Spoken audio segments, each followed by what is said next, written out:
Roxy Eloise, and today's video is very special to me because I've done this many times with other people's books and now I get to do it with my book.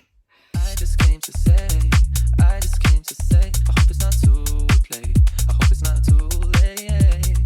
I just came to say, I hope it's not too late, I hope it's not too late. My book just arrived, my author copies just arrived, and it was such a surreal experience opening them up and actually holding this in my hand. I've worked so hard on this. I started writing it in 2018 and I never really thought anything would come of it. I knew I was going to write a book, but whether I was going to publish a book or if anyone was going to read my book, completely different story. And here it is in my hands. My manuscript manifested as a real book, and I get to read the first chapter to you today. So I've done this with a few of my followers' books, never my own book,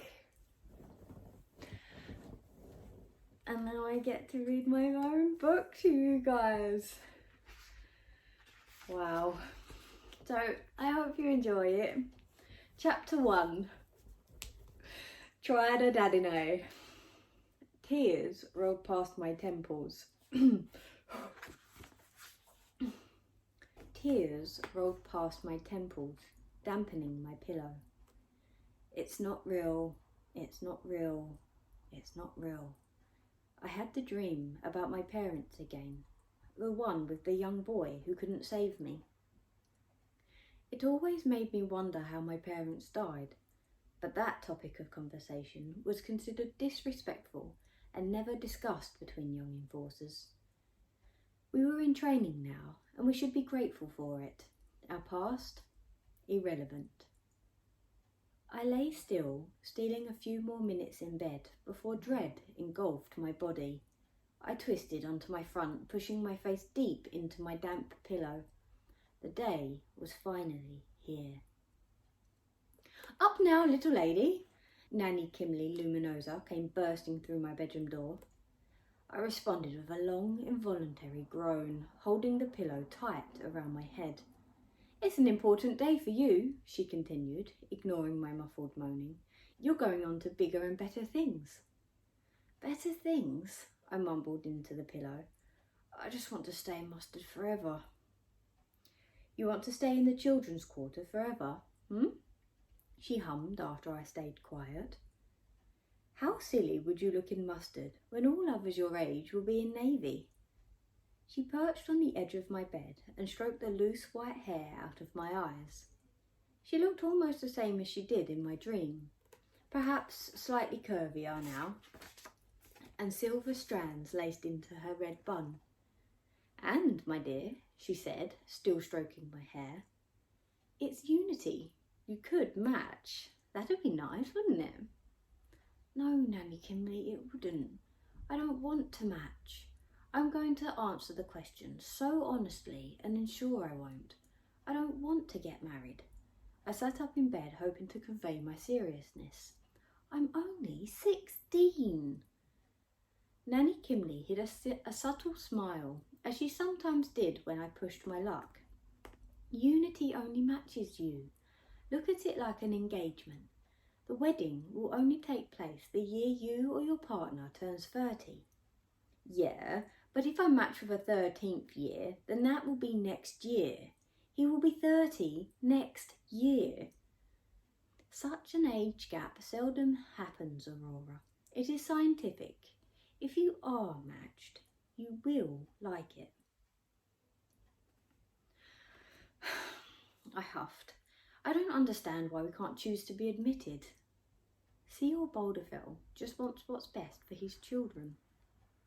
This is the Boulderfell Institute for Young Enforcers, not the Boulderfell Asylum for Arranged Marriages. Enough, Nanny Kimley said simply, reminding me to stop overstepping my boundaries. I'm going to miss you. I respectfully changed my tune. Come on, get ready, she said, fidgeting with the thin silver buttons on her tunic's side split. She reached towards the end of my bed.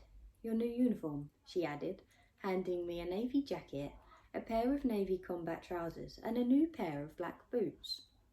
My eyebrows pulled together. Won't my uniform already be in my new room? It will, but what do you suppose you will wear to get to your new room? Do you want to be walking around Navy courts in your mustard uniform? Ah, I didn't think about that.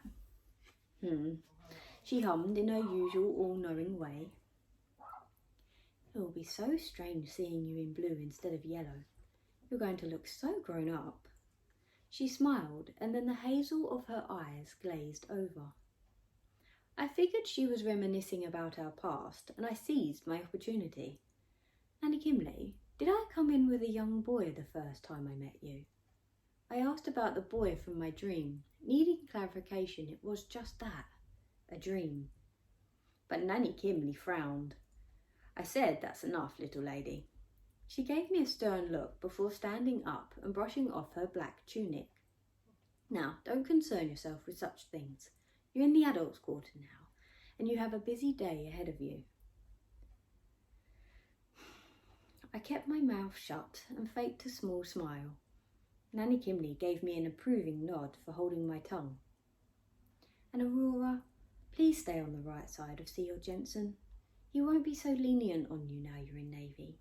Please keep yourself out of trouble, for me. I nodded and she left my room. The automatic door closed softly behind her. I sighed, kicking the duvet off me and swinging my legs off the bed. The display screen beside me showed a sunny beach, so I asked Somi, the digital assistant, to play a scene better fitting to my mood. Somi, play a stormy rainforest, please. Yes, Miss Avery, replied the soft female voice. Good luck in moving over to Navy today.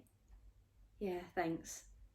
Rain began to hammer at the fake window, and all around my room I heard the gushing of torrential downpour and chirping of exotic birds. I instantly felt my shoulders drop, and I began carefully folding the yellow uniform I wore yesterday. I carried the neat pile to the far side of my room and held it over the laundry chute.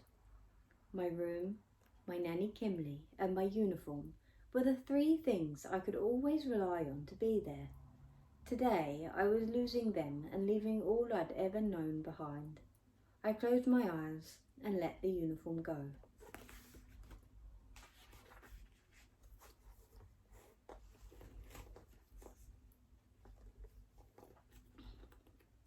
After a small sigh, I glanced over at my new Navy uniform.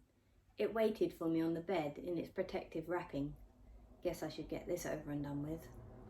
It wasn't that I was not ready to grow up, or that I wanted to remain a child forever. It was just I didn't like all these changes happening so suddenly. For 13 years of my life, every day and everything remained the same, day in, day out. Now it was all being taken away in a single day. I tore off the plastic wrapping, separated the blue combats, blue vest and slim fitted jacket and changed quickly. I straightened out my jacket, brushing it down and touching the familiar Institute logo above my hip. It was the same as on my mustard jumper, a smooth metal ring overlaying a sharp X. Unable to delay things any longer, I tied my long white hair in a high ponytail, picked up my trunk by the handle and wheeled it towards the door. I glanced around the empty room, the rumpled bedsheets, the empty wardrobe, the clear desk. Goodbye, room. I inhaled deeply, crushing the feeling inside my chest, and I walked out of my bedroom backwards. This building had been my home for as long as I could remember. Children under 14 were taken here whenever the authorities issued a care order. Neglect, or simply not having biological parents, were all grounds for adoption here, and preventing children from being raised here at the Boulderfell Institute for Young Enforcers was considered dishonourable. The Institute was a massive circular building, probably the biggest in Vincennes, the capital city of Venair. It was a simple building to navigate and had 4 colour-coordinated quarters. Mustard courts, a place for children under the age of 16. Khaki courts for the academy, where we all went to train and study. Navy courts, the section for adults between the ages of 16 and 29. And finally, claret courts, the place our prisoners, known as juvies, were detained. The residential corridors were long, monotonous, but slightly mesmerising, especially with the hypnotic rumbling from my trunk's wheels running over the joints in the floor panels. I was on my way out of mustard courts, following dull yellow strip lights along the walls. "Hello, Aurora," greeted a navy boy as we passed each other. He too towed a plastic trunk. "Hello," I returned, the obvious absence of his name tugging at my insides. I quickened my pace until I turned into a larger corridor, yellow lights on one side and green the other. These main corridors could take me to the food hall or to the outskirts of the building where the receptions were.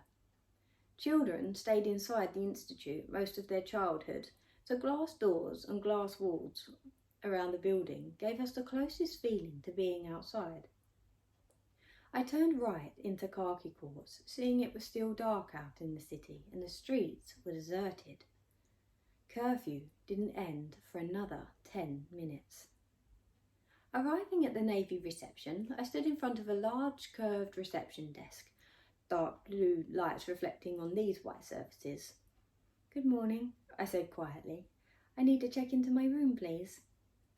A plump receptionist straightened up to see me over the top of the wide counter. Her wild, crispy dark brown hair blocked out most of the holographic broadcast playing on the back wall. "Good morning, ma'am," she corrected me. "Good morning, ma'am. I need to check into my room."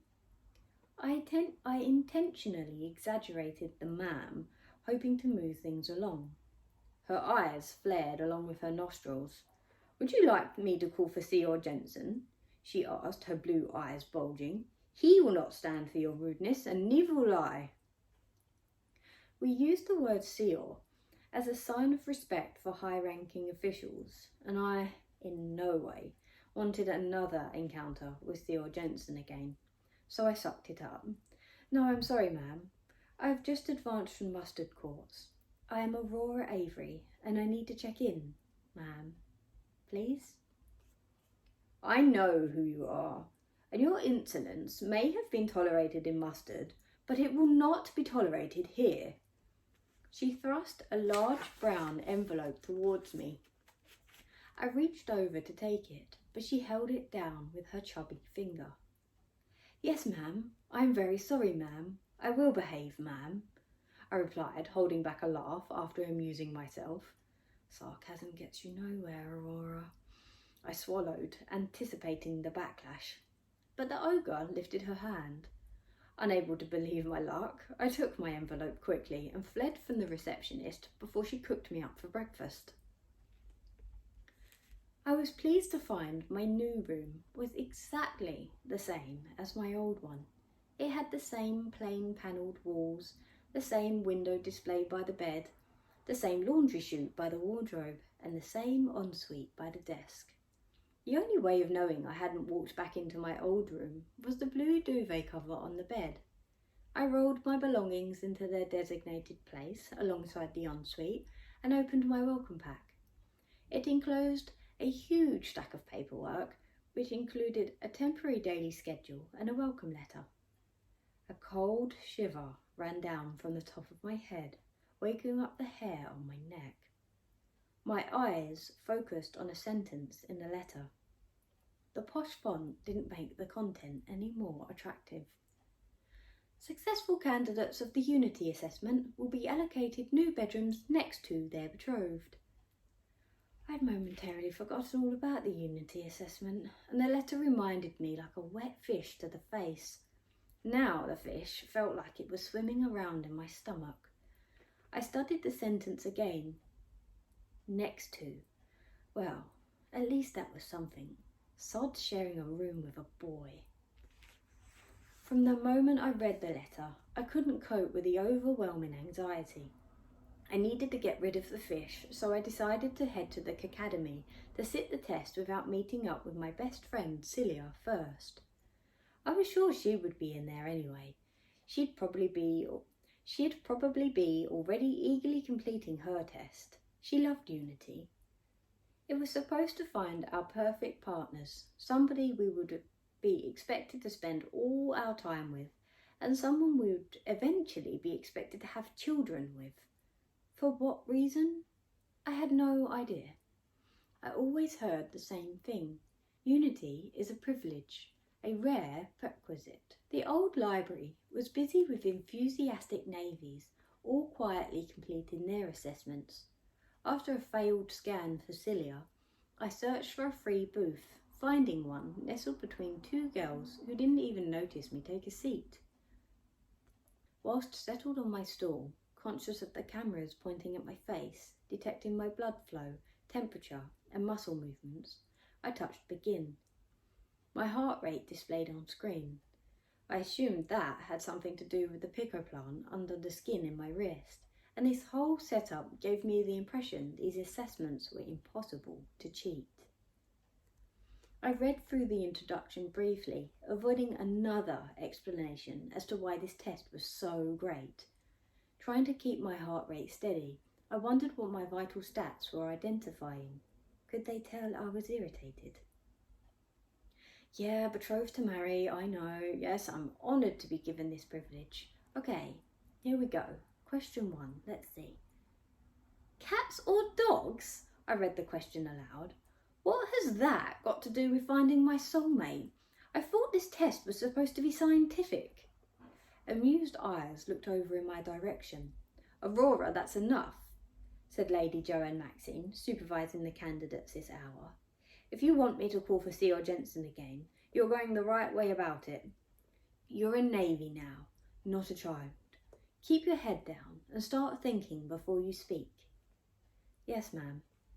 You know this is a confidential assessment, so I mean it. Silence. Not another word from you. Grrr, what kind of test was this? I rubbed my face so hard it hurt. How could I be matched on the basis of liking cats or dogs? It's so stupid. I hated this Unity week already. Tea or coffee? Neither, thanks. Hot or cold? What? Up or down? Are they serious? A few more questions passed like that before asking me questions as to whether I agreed or disagreed. I experience my emotions intensely. Strongly agree. I am easily intimidated. Just disagree. I almost strongly disagreed, but I was slightly intimidated by C.R. Jensen, the head of the institute. I'd had too many run-ins with him not to be, so I'll just disagree on this one. I trust others. Strongly disagree. Once I'd completed all 100 questions, I jumped from my stool, feeling better about my chances of matching. I highly doubted it. I couldn't imagine anyone else hating this farce as much as I did. Surely the results would detect that. The two girls I sat between were still at their booths, thinking through their answers thoroughly and making their decisions carefully. I almost rolled my eyes, but I caught Lady Maxine watching me through her holographic display. I pushed in my stool, patted the backrest awkwardly, and fled from the room. Leaving the academy, I left any thoughts about the test behind and headed to the food hall for breakfast. I entered a hall with the majority of tables reset in their default table of 4 position. Only one group had their table set up as a bench for 12. I breathed in the near-empty room, grateful I'd missed the mid-morning rush. Although the room was cleverly designed, with circular rows upon rows of tables, it was hard to find a single table during busier times. Situated in the very centre of the building, like the bullseye on a target, The food hall was the only room that inhabited all 4 quarters of the Institute. I chose a table in claret quartz, a section with polished purpley red floor tiles. Sitting down, I glanced over at a few musties huddled together, whispering, and turning to look at a navy standing in the centre by the meal dispenser. Curly blonde brown hair reflecting his chilled out demeanour, he seemed blissfully unaware of the attention he was being given. From the sound of things, the bench full of navies appeared to be talking about him too. "Quickly, Pax is on his own. What should I order?" asked a slender girl with a giggle, looking down at her tabletop screen. "Okay, I ordered a fresh green juice, that will do." She floated up out of her chair and wafted over in what seemed like slow motion, flicking her glossy cocoa brown hair. Her friends watched eagerly. I too couldn't help myself. I needed to see how this one played out. "Hey, Pax," she said in a sickly tone, brushing her fingers across the length of his broad back. "Hey, Papilla." He didn't seem to mind the invasion of his personal space, yet didn't encourage it either. She played with her hair, tossing her head from side to side. I personally thought she looked demented, but I supposed she was going for cute. "Order ready for Miss Darlington," prompted Somi, the digital assistant, indicating food had arrived in the hatch. "Oh, that's mine," said Papilla. "Can I just get my—" She leant over Pax, using his arm as support, scanned her pickle plant to open the hatch and reached for her juice. Best way to start the day, eh, Pax?" The Papilla tipped her head back and sipped the juice delicately. "Well, good luck with Unity this year. 3rd time lucky for us. I hope we match. I hope we find a match," she corrected herself before swanning back to her table. Right. Slightly bemused, it was about time I ordered my breakfast. I double-tapped the table to activate my screen and chose a platter of chopped mango, pineapple and bananas. A 4-minute counter filled my screen, so I headed over. "Order ready for Miss Avery," called Somi from the meal dispenser. Offering the back of my wrist to release my food, I took the tray and sat back down. As I did, I caught the eye of a freckly boy sitting over with Papilla. I snapped my eyes back down to my breakfast. A dull thud made me look back up. A lizard-faced navy had slapped the freckly boy across the back hard. Both of the boy's eyes were on me. "She's mine, Brendan," said Lizardface to the boy whose eye I caught sitting down, Brendan. "Isn't that right, lovely?" Lizardface winked at me with creepy beetle-black eyes. The muscles in my stomach tightened, and with it, a loss of appetite. I didn't know either of the 2 boys, and I didn't wish to know them either. My eyes flicked back over at Brendan. He looked as uncomfortable as I felt. His freckly face now a shade of red, closely matching the floor tiles beneath my feet. "We will be married before you know it." Lizardface continued to taunt me, his black eyes still burning into the side of my head. Papilla whipped her neck around to see what all the fuss was about. "Her?" she cried, placing strong emphasis on the H. "Why would you want to match with that? Have you seen her hair?" My fist pounded the table as I sprung up from my chair. I found myself heading her way. My vision tunnelled on her and a pounding sounded in my ears. Then my whole body jarred back the way I came. Someone's fingers gripping firmly around my bicep, snapping me out from my rage. Oh no. I acknowledged self-control was not my strong suit. But what was I doing? "I wouldn't do that," said the boy Papilla had spoken to earlier, Pax. He kept hold of my arm, assessing my current emotional state. "Ah, my hero, Pax," said Papilla, laughing. "Stupid girl, added another, amidst a noisy bombardment of insults. What is wrong with her? Ooh, you're going to be in trouble, sang Lizardface. I'm fine, I said to Pax, freeing my jittering arm from his hold. I left my tray on the table and withdrew from the hall. Fighting and bullying of any kind was strictly forbidden here. I'd never known what it felt like to be picked on. The children were kept in line. Why weren't the adults?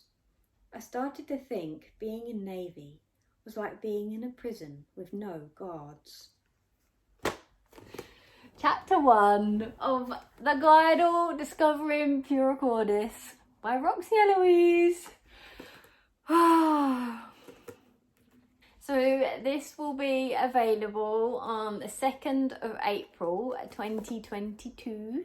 They are available on Amazon and a few websites, the Book Depository and Barnes and Nobles and stuff.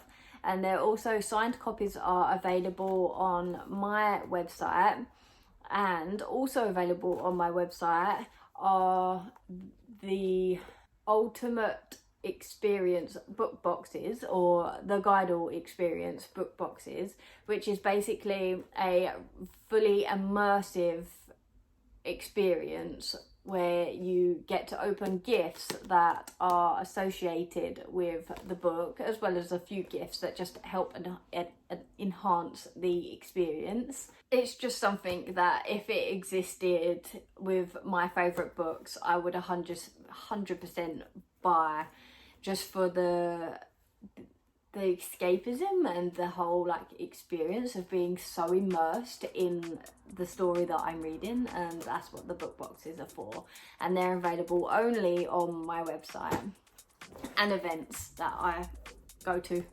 I have pins and needles now, and I really hope you enjoyed my video, and please like and subscribe if you can, if you're not subscribed already, because I'm trying to get a custom URL for my channel, because at the moment it's just like a jumbled list of letters, and it's really hard to, when I'm making promotional material, I can put my handle for my Twitter and my Instagram, and then I end up just putting a YouTube symbol because I can't actually put my URL yet, so it just makes it a little bit difficult making my promotional materials. So if you wouldn't mind subscribing too, that would be amazing. Thank you very much for watching my video, and I'll see you in the next one. I just came to say, I hope it's not too late. I hope it's not too